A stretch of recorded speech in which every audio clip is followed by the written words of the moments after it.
Apprivoiser la joie. Salutations chers amis, je suis très heureux de vous retrouver ici et maintenant. C'est l'énergie d'amour qui parle, écoutez avec votre cœur.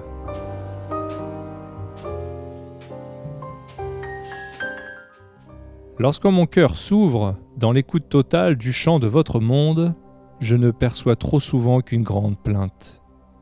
C'est à chacun de ceux à qui la vie pèse que je dédie ces paroles, afin qu'ils puissent apprivoiser la joie. Une âme attend son heure, levée sur elle-même dans le ventre d'une mère. Elle dit « Je ne veux pas revenir ». Pour beaucoup, cela représente une douleur d'avoir à livrer un combat pour un peu de bonheur et surtout crainte de vous retrouver face à vous-même. La matière qui vous accueille est un miroir, possible médecin de votre âme. Le fœtus appréhendait sa naissance, pourtant c'était lui qui l'avait savamment conçu. Pour satisfaire de vieux désirs, recommencer tel jeu auquel il pourrait montrer qu'il est le plus fort et régler quelques dettes anciennes. Première raideur née de la peur terrible de vos petitesses. Pas un seul qui n'ait continué d'inventer sa maladie. À travers chacun d'entre vous, c'est l'humanité qu'il faut guérir. Respirez. Les hommes ne souffrent pas de 1000 maladies, mais d'une seule, suffisamment subtile pour emprunter les masques de millions de troubles différents. C'est l'oubli de respirer. La vie autarcique ne porte pas le nom de vie. Elle la signe tout au plus. Ainsi, une âme qui oublie l'existence du soleil est comme un poumon auquel l'air ne parvient plus parce qu'il se raidit devant sa fonction de poumon. Vous ne savez plus que l'air existe et qu'il nous appelle à lui. Toute douleur naît du fait de ne pas laisser circuler la vie à travers soi, en absolue liberté. La douleur est l'invention d'une humanité qui a voulu prouver sa supériorité sur la vie, c'est-à-dire sur la pensée parfaite. Elle est votre signal d'alarme. Chacun souhaite une gratification extérieure venant des autres ou de Dieu. Il y a un seul élément son, élément lumière, le grand tout dont vous faites partie. La divinité vous donne vie, mais vous aussi, vous lui donnez la sienne. Stop à la souffrance. La vie veut vous secouer de votre apathie, de vos suffisances et de vos impuissances. Vos souffrances indiquent le degré de vos résistances à son approche. Vous devez vous réconcilier avec vous, personne ne peut faire ce travail à votre place. Les hommes de la lumière veulent que vous disiez « ça suffit ». Arrêtez donc de vous cristalliser sur l'idée du mal.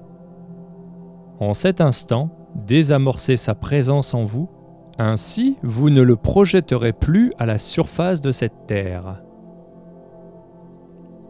Votre métamorphose est devenue une urgence vitale, voilà pourquoi vous devez résolument faire un pas vers l'autre vous-même qui ne craint plus rien.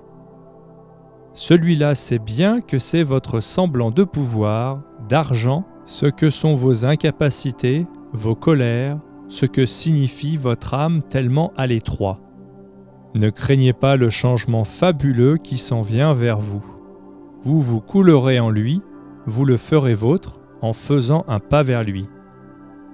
Envoyez par le fond vos colères, vos rancœurs, vos frustrations, vos orgueils et toutes vos pauvretés, et dites-vous d'abord, puis à l'ensemble de l'humanité, à la création, pardon. Il faut le clamer, le vivre sans qu'il soit teinté de culpabilité, car il est au-delà de tout ça, il veut dire amour. Les souffrances psychiques et physiques, qui sont le lot de chacun d'entre vous, ont pour but de vous faire comprendre cette ultime vérité. Elles proviennent de votre esprit, c'est-à-dire de ce que vous êtes réellement, au-delà de votre âme. C'est à vous, à votre essence de lumière, plus qu'à votre Créateur, que vous devez vous adresser pour toutes les réclamations qui vous font vous cabrer en conscience et encore face à la vie. Stop au dogme. Cancer, sida, psychose et névrose se boiront jusqu'à la lie tant que vous n'aurez pas fait éclater les bulles de vos dogmes.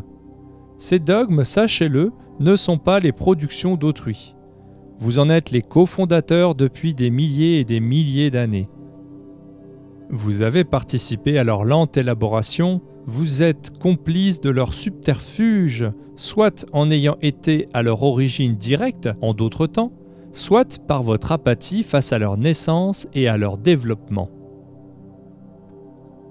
Ainsi, je ne fais pas simplement allusion aux églises qui ont établi des codes de juste croyance, mais aussi aux organisations politiques qui ont, de la même façon, modelé des modes de pensée selon des schémas toujours égotiques et restrictifs, puis encore à toutes les conventions sociales qui planifient et réglementent vos rapports mutuels de façon arbitraire.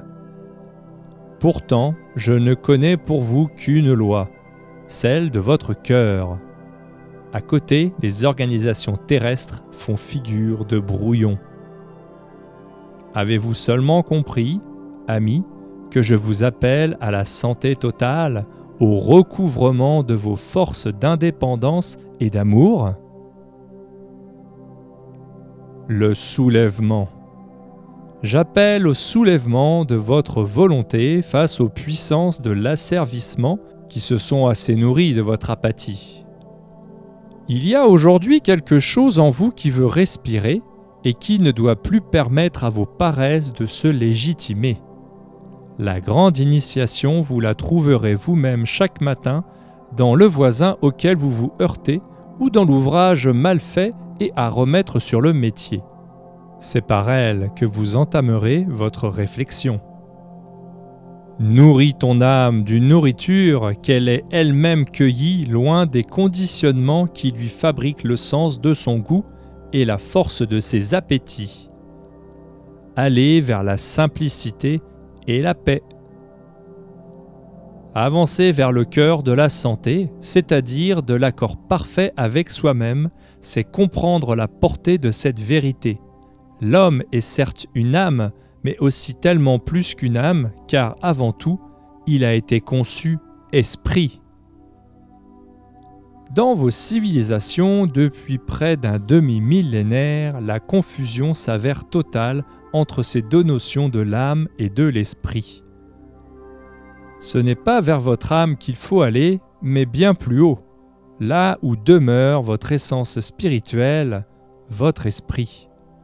L'âme est un terme général qui englobe toutes les réalités par lesquelles l'ego se manifeste dans les mondes des formes denses.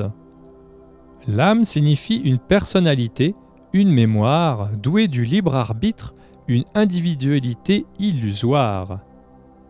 S'il est vrai que la force d'un serpent sommeille au bas de votre axe dorsal, en prise constante avec les influences de votre terre-mère, il est également exact de dire que celle d'un autre serpent vous attend et vous stimule au sommet de votre propre arbre de vie. En l'esprit, le S prie, et il prie d'autant plus activement, avec d'autant plus de puissance lumineuse qu'il est un des aspects revêtus par le grand soleil. Les deux serpents, les deux mouvements de la vie s'épousent pour donner naissance aux 8, symbole d'éternité et du Christ cosmique. Le hasard est une excuse inventée par ceux qui ignorent les véritables lois de la vie. La joie est la vérité. La santé totale accomplie prend toujours l'itinéraire de la joie, de l'enthousiasme sacré.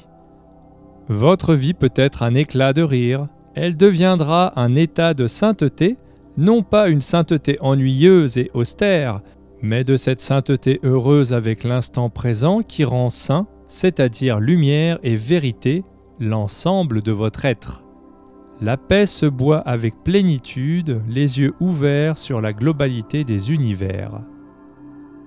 Les frères de l'ombre ont voulu s'approprier la force du S dans la dénomination des brigades de leur mouvement nazi, les SS, manipulateurs des cartes occultes.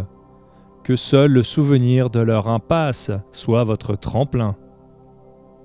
De toute éternité, la lumière sans ombre dompte en souplesse la lumière pauvre et transmute ses assauts. Ce sont les souffrances de votre âme et de votre corps qui vous ont fait avancer à pas de géant, puis croître à l'intérieur de vous-même. La maladie n'est pas une punition céleste. Élevez-vous au-dessus de vos déductions hâtives et infantiles. Le premier pas consiste à comprendre que la maladie est la résultante d'une auto-punition face au non-respect des lois fondamentales. Le second pas amène à admettre comment l'erreur peut être vécue en tant qu'atout supplémentaire sur le chemin qui mène à soi. Faites tout pour la vivre tel un tremplin qui vous obligera à vous sonder un peu plus. Elle agit en sorte que vous vous demandiez clairement pourquoi, puis revient vous chercher au bout de votre ultime refuge jusqu'à ce que vous ayez pu prononcer en vous-même la vraie réponse. Elle ne se satisfait guère des prétextes car on ne peut pas se mentir à soi-même indéfiniment. Ne maudissez donc rien de ce qui vous arrive, car il vous est donné tout pouvoir sur vous-même dès l'instant où vous acceptez de revoir ce vous-même. Votre futur à 2030. Actuellement et dans les 10 années qui viennent, l'immense majorité de la population terrestre sera amenée à éprouver le sens du trouble physique et psychique à un point où elle ne pourra plus détourner ses yeux ni son cœur de l'essentiel. Ce sera une bénédiction qui permettra à l'homme de redécouvrir les fabuleuses possibilités que la nature met à sa disposition autour de lui et en lui. Le jour viendra alors où vous ne saurez plus distinguer matériel et immatériel.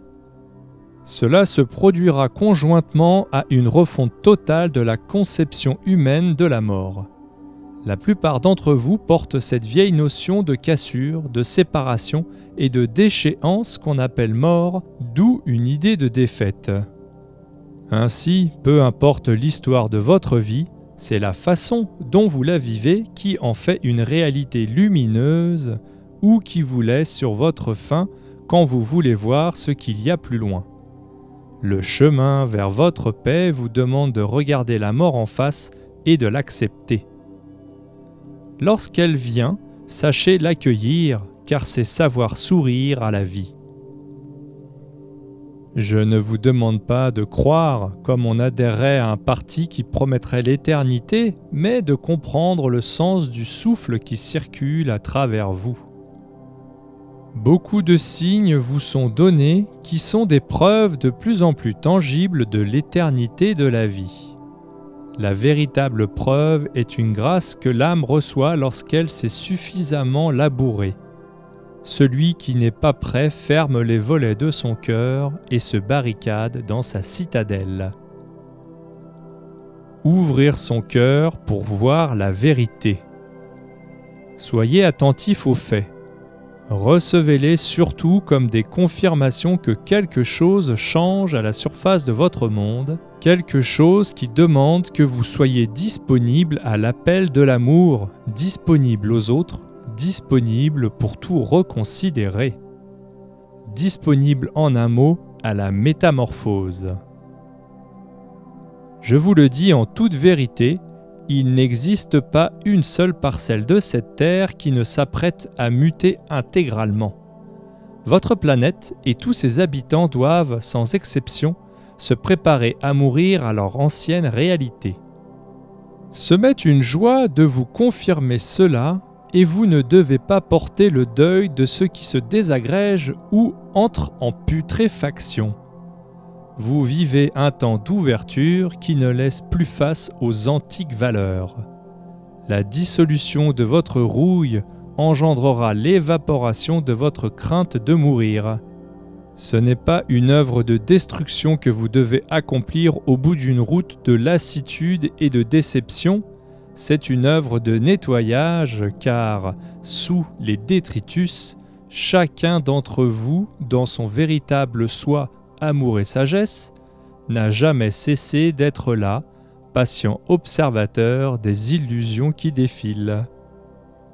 Guérissez et renaissez, mes amis, et sachez que l'heure que vous vivez aujourd'hui est plus riche en occasions de faire fleurir l'amour que toutes celles que votre monde a jusqu'ici connues.